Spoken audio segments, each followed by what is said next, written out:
Hello. Hello. How are you today? I'm good. Yeah. You're here selling books that you've written. I am. I'm selling a chapbook and a book of poetry. The book of poetry, A Number of Stunning Attacks, was published with Invisible Publishing a couple years ago. And the chapbook, which is a smaller book, was published with Above Ground Press from Ottawa just this year. Well, that's fantastic. How has your experience writing these books affected your view of like empathy and social justice within the arts? Yeah, that's a great question. And I should be prepared for it because that's the title of the event. It's the event, yeah. It's okay, I've got an acid tongue, you know?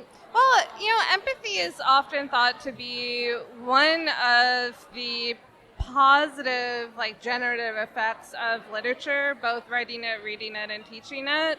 And I have found that, one thing that an audience, that readers want once they have your book is to know where you are in it, to build a relationship with you. And that can be, on the one hand, frustrating for an artist who believes they're separate from their work, but it also becomes very rewarding because you see that your readers do want to make a connection. One way to then transform that is a lot of my writing is about women, and my first book does talk a great deal about assault and violence. And while some of that is, as a woman in the world, personal, it is also universal. And so I can then take those empathetic responses from an audience and transform it into a larger conversation about systemic transformations. So That's fantastic.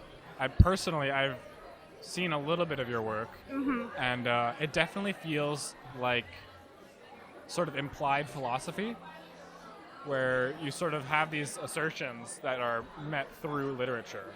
I think it's a very wonderful channel.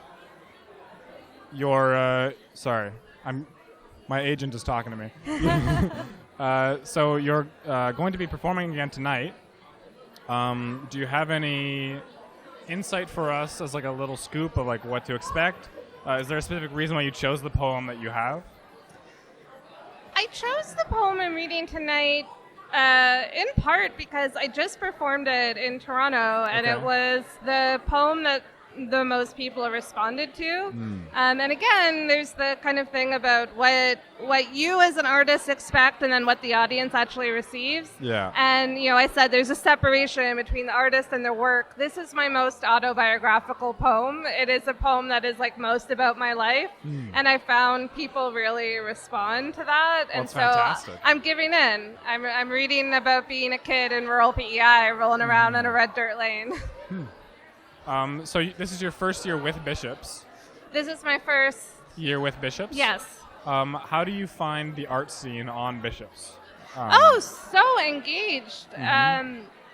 There's so much talent among the students as well as the faculty, and so much support from, I think there's so much support for the students from the university, but there's also seems to be so much support among the student communities. Even the poetry club that you have started up, it's building community is so key, and Bishop seems to really succeed in terms of having a strong community here. And I think arts and community go hand in hand. So it's been really, even though teaching can sometimes take away from my practice as a writer, I feel nonetheless very creatively fulfilled because there's so much, whether it's drama or poetry or music, happening on campus.